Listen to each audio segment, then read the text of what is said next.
Hi, Misha here, and some have asked what I think about the quote-unquote new IWI, Galil Ace, or just Ace, Generation 2 guns.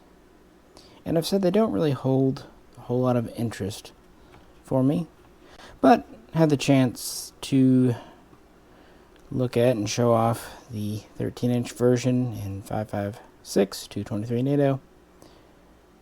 So let's give it a gander, compare, look at the new things, compare with some old things, and we'll see if this goes about as well as the CZ Brin 2 MS Carbine video, or if maybe I find some things I actually like about this, or not. Anyway, as we see it here, this is how it ships. We have a SBA3 adjustable arm brace. It actually comes with one 30-round PMag, but it's in the sealed bag, so instead I just put a metal bag in it. One kind of thing that's interesting, the PMag actually has the cover on top. A lot of PMags these days don't ship with it. And you get manual, other paperwork, and cable lock, again in a sealed plastic bag. And it ships in an entirely oversized cardboard box with about 8,000 inches of foam. So, the packaging could be a lot worse. Arsenal. So, going to give it points there. I mean, one mag and a manual, it's the basics, but at least it does come with the stock or brace installed, as you will. So, Generation 2. Well, what makes this a Gen 2? You know, but we'll go over it anyway. So, my original Galil Ace pistol. Let's talk about barrel lengths. Originally, the Galil Ace pistol had an 8.3-inch barrel. That was it. Now, the Generation 2 retains the 8.3, or sometimes they write it as 8.5. Either way. But now it's offered with a 13-inch barrel. Okay, that's an option. Of course, you can also get 16-inch carbines. Going to the totally opposite end, the arm brace. This comes with the IWI brace. It is folding but non-adjustable. This comes with the adjustable SBA3 on an AR-15 tube, although the hinge in the back is the same. Now, one thing I want to point out before I unfold these. This folds up pretty flush with the receiver. With this SBA3, it's not flush. I can get my hand under it most of the way, actually all the way. And if you extend it out, I'm going to set you down for 1 second. It goes down a bit, but I can still get my hand in here. So there's more of a gap with this arm brace on versus this arm brace. So unfolding it, again, the hinge is the same. It's just the attachment's different. So you do get, hey, this one's not locking in. Weird. Way to go, SBA. Like I said, I just took this one out of the box.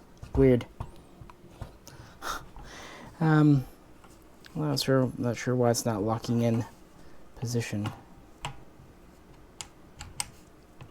Okay, well, I'll fix that in between takes. That's the thing. So anyway, it's on an AR style tube. With these unfolded, we can see basically the same stuff here. The safety is this kind of round piece or ovular piece here on the Gen 1. On the Gen 2, it's more of a flat lever, and it does have a much shorter throw. So larger but longer throw, smaller but shorter throw. The trigger. When they did the Ace Gen 1, they said it had their target trigger. With the Gen 2, it is a little different, and the main thing is the length. They're both curved, but notice there's a big gap in here.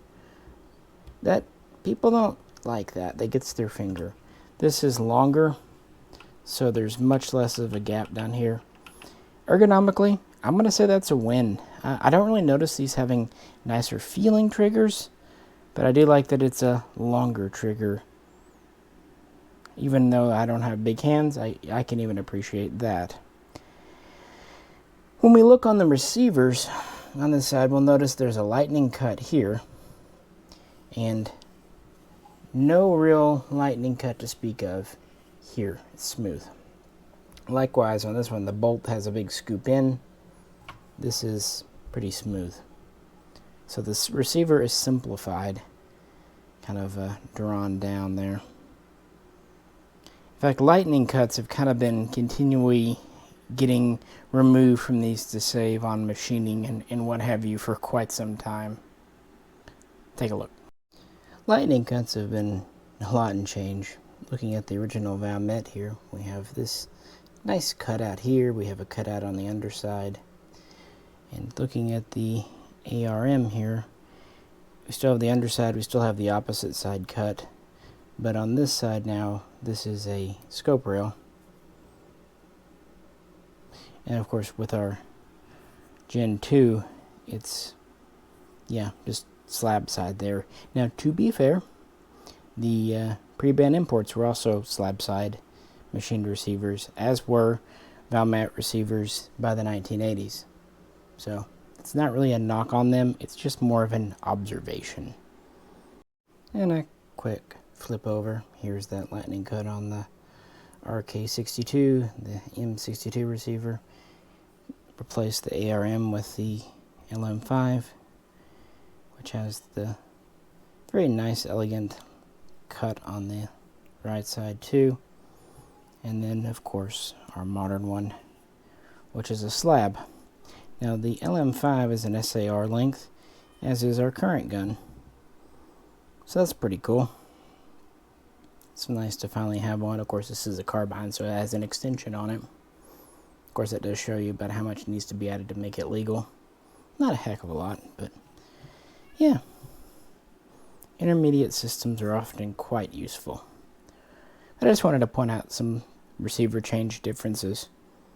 I don't know, those kind of little things always kind of trip my trigger. Anyway, back to these. Of course, another big change is the handguard. This is the original one with the removable rail sections.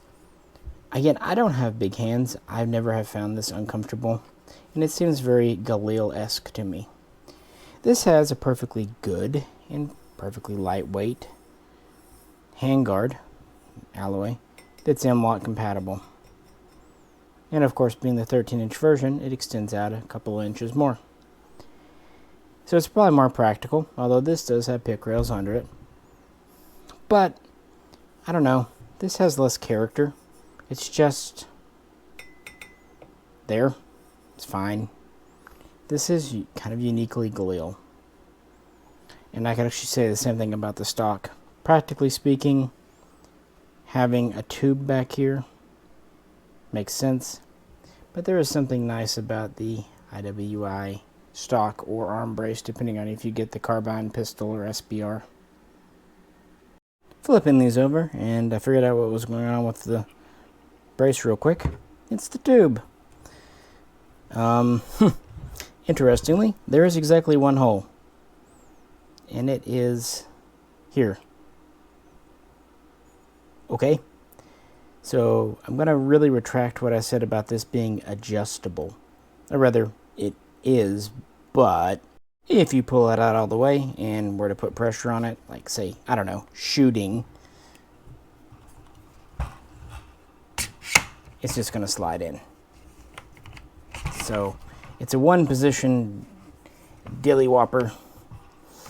So until you change the tube, if you want, that's what you got. Well, learn something new. I do actually like kind of discovering stuff while I do these videos. It's fun. Flipping this over, yeah, the lightning cut thing continues. This has it. This does not. I was kind of surprised they kept the pistol grip. I thought they might have tried to make it a AR pistol grip, but nope, it even still has a storage compartment. Not much different in the magwell. It does seem like the magwell might have a little more. Let's see here. Maybe not beveling on it, I was going to say. I guess it's about the same, really. If it's more, it's very inconsequential. And moving forward, of course, we have our handguard on this side. We do have a QD socket here for a sling swivel. Now on this pistol we mount our front sling, we can hook it here. On this, there's nowhere to hook it, so good that we have that there.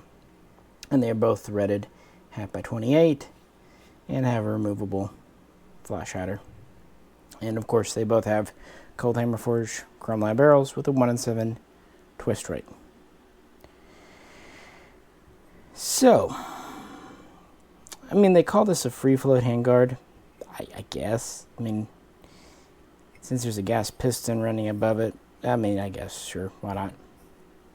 I don't know that anyone really needs if they're going to buy an 8 or a 13-inch pistol, that long-range shooting to the point of free float would really... Anyway, whatever. It's free float. People like those words, so we'll go with it. Why not? Ooh, here's something else. There's checkering on this cocking knob here. Inside. Not on the outside, but on the inner rim. This, smooth. No checkering. So they eliminated the checkering. Oh, what will we do without checkering? Of course, they both have pick rails, consisting of the gas tube and the... But there's something missing on this one. The original one has kind of micro Uzi, micro Galil adjustable rear sights and front sights. And these are neat because they both come with active tritium night sights from the factory standard. This, not only do you not get those, you don't even get backup flip sights. No sights at all. Hey, it wouldn't make a big difference to me personally shooting the guns. It might to you. But it does mean an optic is absolutely required. And we saw the same thing when we were talking about the Bren 2 MS pistol, which had the flip-up iron sights, versus the 2S carbine, which, like this, had an extended rail and no sights at all. Speaking of extensions, let's talk about the length of the gas system, actually. So here we have our belt groups on top, ARM. Then we have the, well, SAR, the LM5, the carbine length. And then we have our current Gen 2, 13-inch. And then, of course, we have this one that basically has no gas system. You know, in the beginning, when they made the Galil, they launched it with the 18-inch barrel for the ARM. Of course, later the AR2. And then a 13-inch barrel carbine is the SAR. And those were the only two lengths for a while. And then when the micros came along, they went even shorter. And there's a few different little lengths of barrel there. And the gas system was more or less, yeah, nothing. The full size and the carbine have about an inch difference in their gas systems. Shorter piston, shorter tube. And it does seem like the 13-inch pistol, as I was hoping, is based on the actual SAR gas system. This actually means this is the very first Israeli-made, imported SAR length gun we've ever had. All of the 80s guns, either the 16 or the 18-inch, were all rifle length gas systems. And then, of course, all of them Aces are based on the micro piston gas length.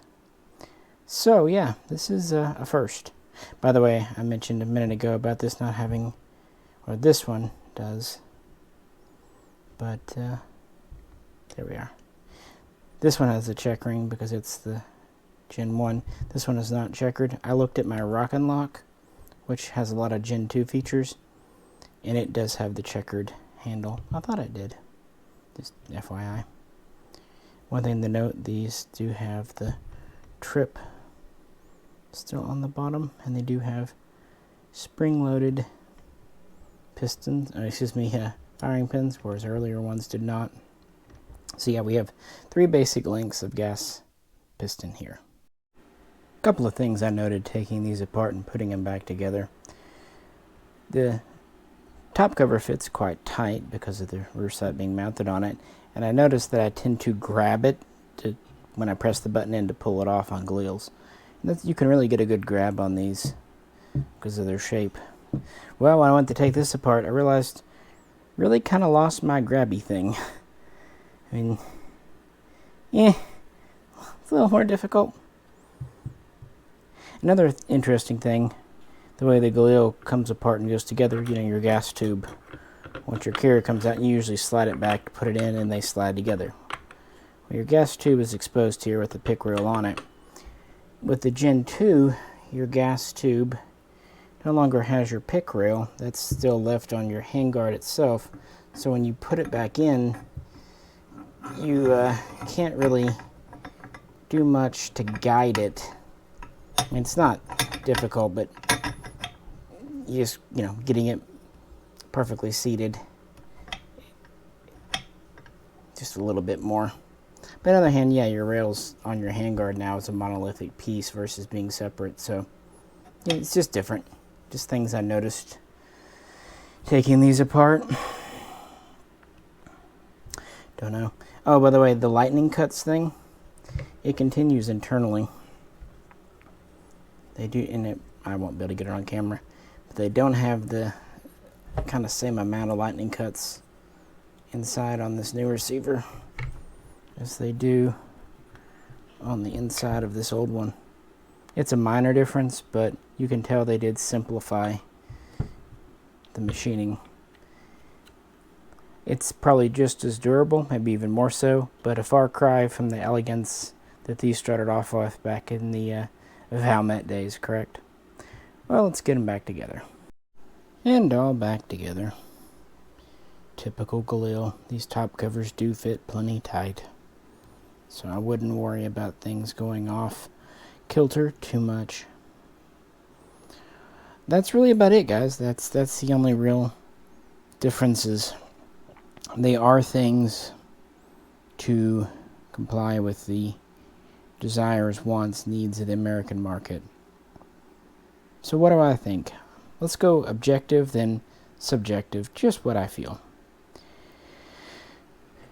Objectively, going to this handguard seems to meet what many people want. People complained about this handguard. Okay, fine. It wasn't... Anyway, but... So...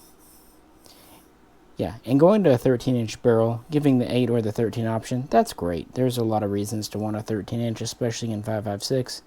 The extra velocity, all that's great. More real estate, a longer gas system is always a good thing. It's less stress on the system. That's just categorically a good thing, and the Israelis do that from the beginning because, like I said, the SAR was there from the very outset. I think objectively we can say not getting any sights at all. And if you note, the spot in the back where the rear sight would have gone, there's no pick rail here. So it's not really all that usable as far as real estate. Not getting sights, especially when before we had nicely adjustable PEEP and tritium. And you could remove this rear sight. It wasn't permanently attached. On the front, it was there. Yeah, not having that does seem like a cheapening, as does not having the lightning cuts in the receiver and going to a simpler style of bolt carrier lightning cut. Functionally, it doesn't matter, but a little less elegant there, in my opinion. On the other hand, I will say the trigger is an improvement. Going to the longer trigger, that's something, yeah. Now, the change in the safety, I never really noticed or cared on this one.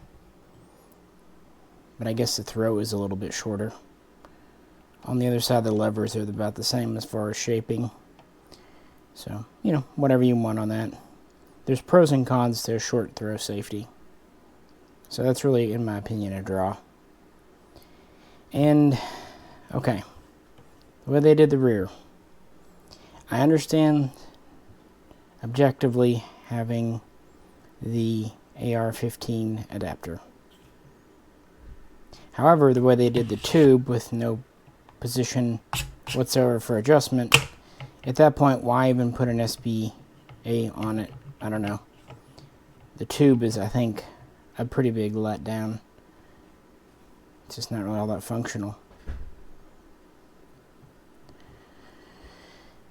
But yeah, I can understand that. And both of these, by the way, are pinned into the receiver.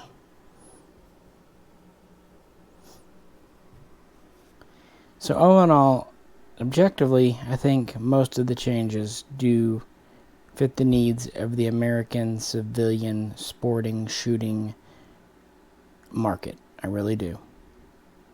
But now for my thoughts. The Generation 2 is a cheaper gun for IWI to produce, and yet the price is the same or even higher. This handguard, like it or not, it has quite a few pieces. The panels, screws to put it on, it has heat shield in it. This is a military handguard. This is a well done, but just a machined block. Nearly just one piece. This is cheaper to make than this. Likewise, of course, not having any sights at all saves them quite a bit of time and energy. Taking off machining steps on the receiver and bolt carrier, again, time and energy. Going to the nicer trigger doesn't really cost more or less. It's kind of a draw there. Going back here, this is a cheaper solution. You can get SBAs and tubes for little or nothing. This more or less custom piece here, well, it's still probably very cheap for them, but at least it was a custom part with their logo on it. Now, if this actually had adjustment positions, I'd say, well, it does have that going for it, but really out of the box, they're both fixed folding arm braces. So yeah, what's the point? And this is more comfortable. It's rubber and doesn't have any play in it. None.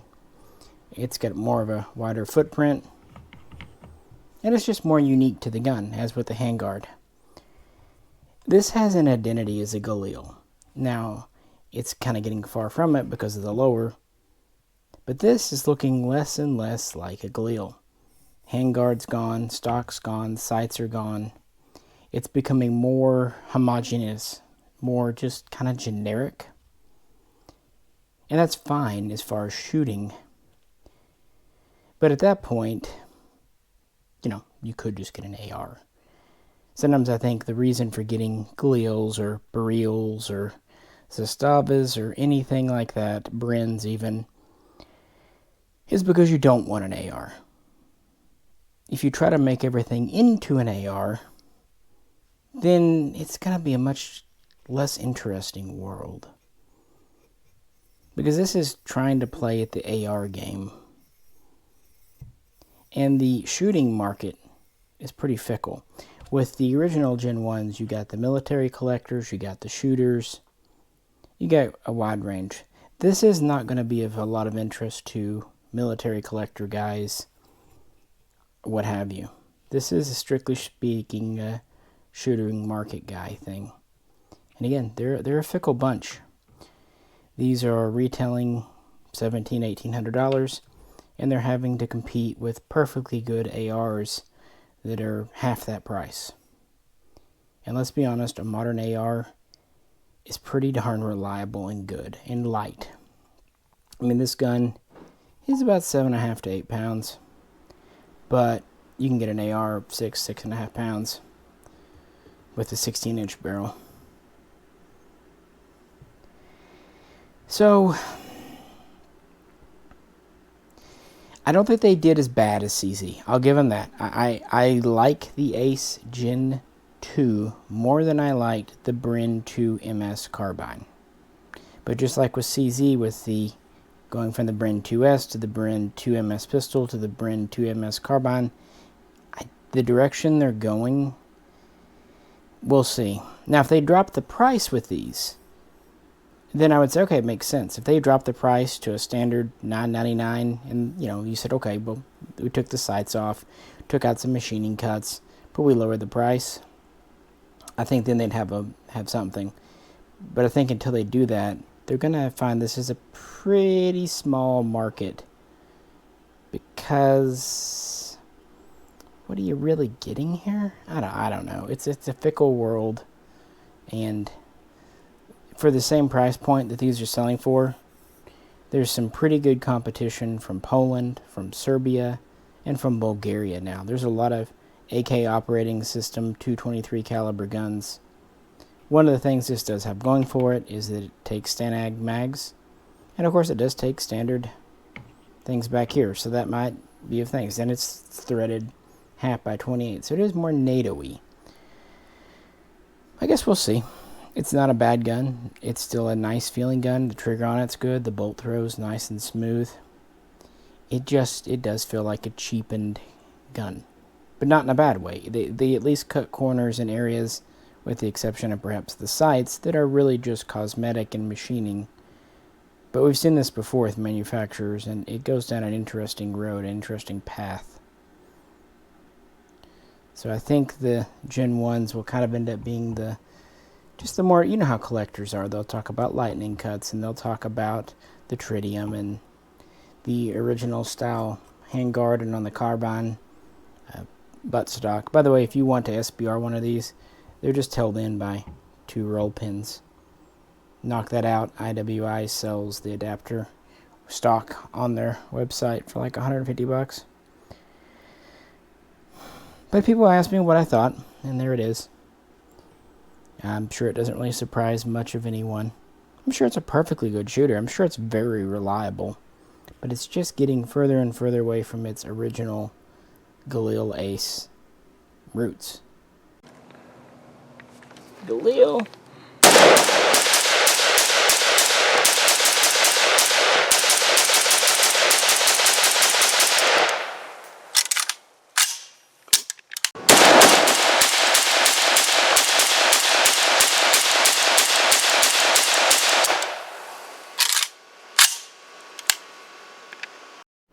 And from its Galil roots in general.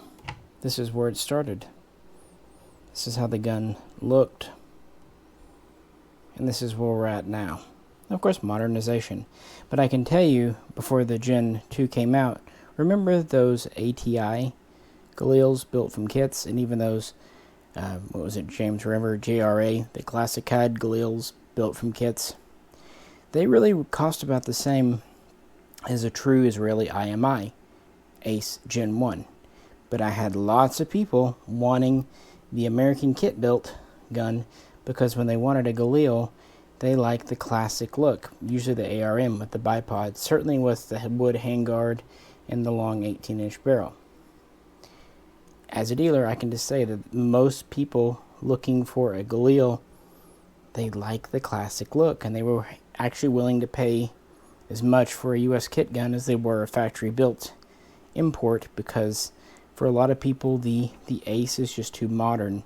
And that was the Gen 1. With the Gen 2, I think we've cut those people out, because I've saw quite a few people trying to take Aces and remove the plastic lower, go into more of a classic look. And you could with the Gen 1, because you could take the handguard off and put a micro Galil. You could actually take a Gen 1 Ace and rework it into a micro Galil. But with this, it's a little too far gone. You just, it is what it is now. So if you buy this, I don't know. I don't want to say it's more AR than Galil at this point, but you can definitely be telling that it's been dipping its ink in the AR's magwell. So we'll see how it does for them. I can tell you I haven't had many customers asking about these. That's why I haven't really done a video before now. But I'm sure they're quite good. Just, I don't know. Kind of makes you wonder who the demographic is, who the target market is. What do you think? That's what I think. I would definitely prefer the Gen 1. I do like that it's a micro. And of course with the Rock and Lock Act now that we've talked about and done a couple of videos on, yeah, that's more my speed. But the It's not for everyone. Like I said in that video, that's a very specific type gun. So let me know. As always, if you could, please like, share, and subscribe. And if you'd like to help support the channel, please check out the link to the Patreon page. This is Misha, and I'll catch you very soon. Next time.